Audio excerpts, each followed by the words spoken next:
Assalamualaikum warahmatullahi wabarakatuh. Selamat datang pada pertemuan pertama mata kuliah Grammar in Sentence di program studi pendidikan bahasa Inggris Universitas Nurul Jadid. Perkenalkan, saya Duratul Hikmah yang akan mendampingi teman-teman selama 1 semester ke depan. Pada mata kuliah ini kita akan mempelajari tata bahasa Inggris secara lebih mendalam, khususnya struktur kalimat yang menjadi dasar kemampuan berbahasa akademik maupun profesional. Teman-teman sekalian, capaian pembelajaran pada mata kuliah ini mencakup beberapa hal penting. Pertama, mahasiswa diharapkan mampu menganalisis penggunaan part of speech dalam kalimat. Kedua, mendeteksi kesalahan penggunaan subject verb dalam kalimat. Ketiga, mendeteksi kesalahan bentuk dan penggunaan kata kerja dalam kalimat. Kelima, menganalisis bentuk-bentuk klausa dalam kalimat. Selanjutnya, memahami bentuk struktur paralel dalam kalimat. Terakhir, membuat kalimat yang berisi komparatif and superlatif secara akurat dan sesuai kaidah. Dengan menguasai capaian-capaian ini, mahasiswa diharapkan memiliki dasar yang kuat untuk menulis maupun berbicara dalam bahasa Inggris yang baik dan benar. Teman-teman sekalian, salah satu fokus utama dalam memahami struktur kalimat adalah penguasaan part of speech. Pada slide ini kita akan meninjau beberapa aspek penting. Pertama, kita mulai dari noun. Mahasiswa perlu membedakan antara singular dan plural noun, memahami countable and countable noun, serta mengenali bentuk jamak yang tidak beraturan atau irregular plural. Selain itu penting juga untuk dapat membedakan kata benda yang merujuk pada orang dan dengan kata benda yang merujuk pada benda atau hal abstrak. Kedua, kita masuk pada pronoun. Nah, di sini kita akan berlatih menggunakan subjek dan objek pronoun serta memahami perbedaan antara possessive adjective dan possessive pronoun. Selain itu kita akan memperhatikan bagaimana sebuah pronoun harus memiliki rujukan yang jelas atau yang disebut dengan pronoun reference. Selanjutnya kita akan adalah perbedaan antara adjektif dan adverb.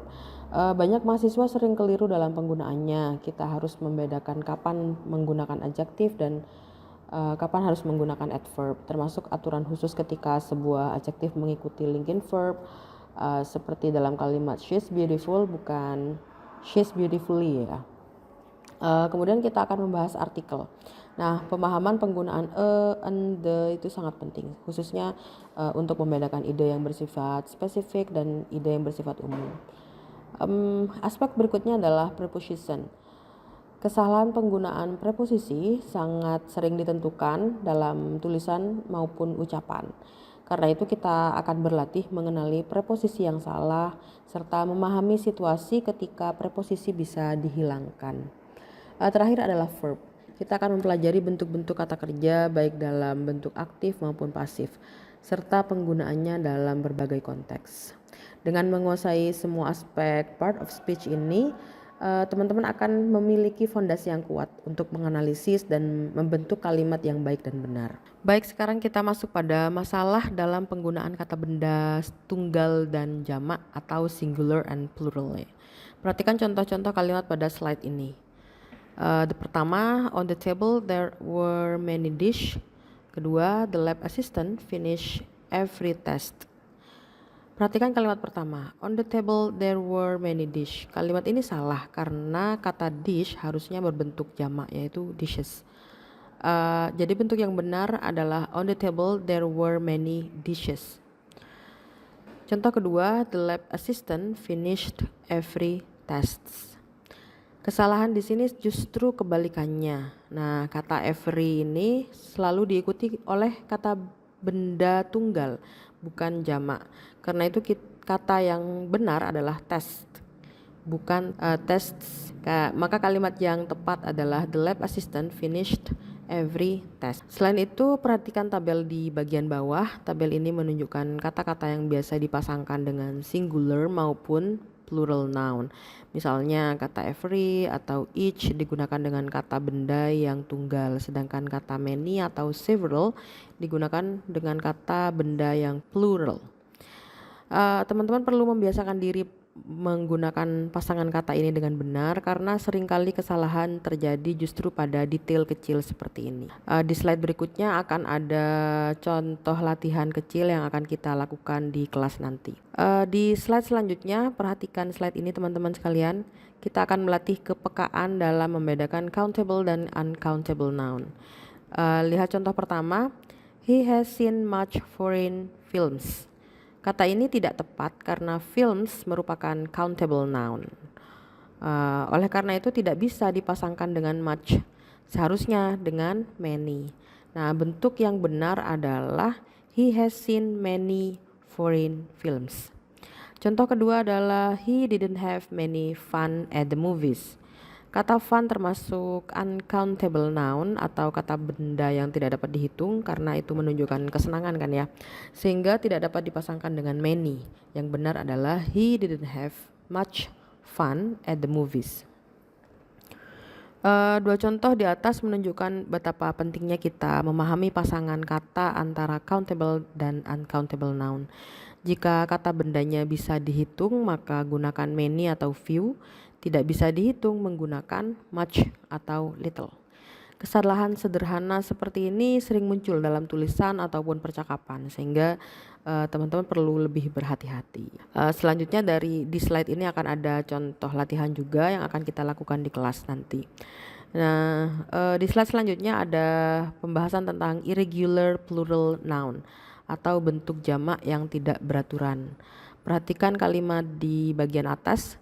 Different criteria was used to evaluate the performers.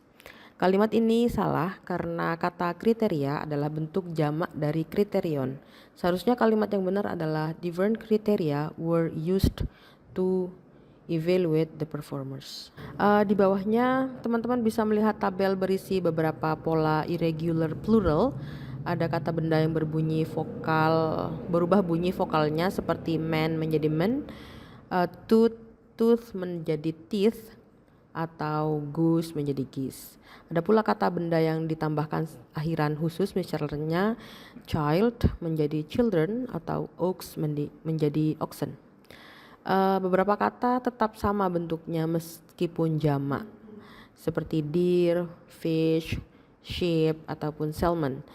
Selain itu kata yang berakhiran is menjadi s. Contohnya analysis menjadi analysis atau thesis menjadi thesis.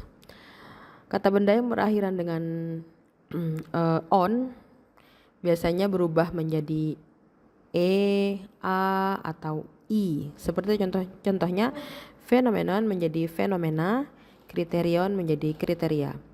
Sementara itu kata yang berakhiran us sering berubah menjadi i dalam bentuk jamaknya. Contohnya alumnus menjadi alumni, kaktus menjadi kakti, ataupun silabus menjadi silabi. Oleh karenanya teman-teman harus mengingat daftar benda yang tidak beraturan ini. Maksud saya daftar kata benda yang tidak beraturan ini karena kesalahan pada bentuk jamak seringkali mengganggu kejelasan tulisan akademik. Nanti kita akan berlatih dengan soal-soal yang melibatkan bentuk kata yang tidak beraturan ini. Lalu kita lanjutkan pada slide berikutnya, yaitu membedakan kata benda yang merujuk pada orang dan kata benda yang merujuk pada sesuatu yang abstrak atau kata benda yang merujuk pada barang ya. Contoh pertama berbunyi Ralph Nader is an authorization in the field of consumer affairs. Kata authorization berarti surat izin atau pemberian otorisasi, sehingga tidak tepat digunakan untuk merujuk pada orang. Yang benar adalah authority atau orang yang memiliki otoritas di bidang tersebut. Jadi kalimat yang tepat adalah Ralph Nader is an authority in the field of consumer affairs. Lalu contoh kedua, there are many job opportunities in accountant. Kata accountant berarti orang, yaitu akuntan, bukan bidang pekerjaan. Sedangkan dalam kalimat ini yang dimaksud adalah bidang ilmunya, sehingga kata yang benar adalah accounting. Jadi kalimat yang tepat adalah there are many job opportunities in accounting. Latihan ini kembali mengingatkan kita agar selalu berhati-hati memilih kosakata. Seringkali dua kata tampak mirip tapi maknanya berbeda. Apakah merujuk pada orang tertentu atau pada bidang tertentu? Ketepatan memilih kata inilah yang membuat tulisan kita menjadi akademis dan profesional.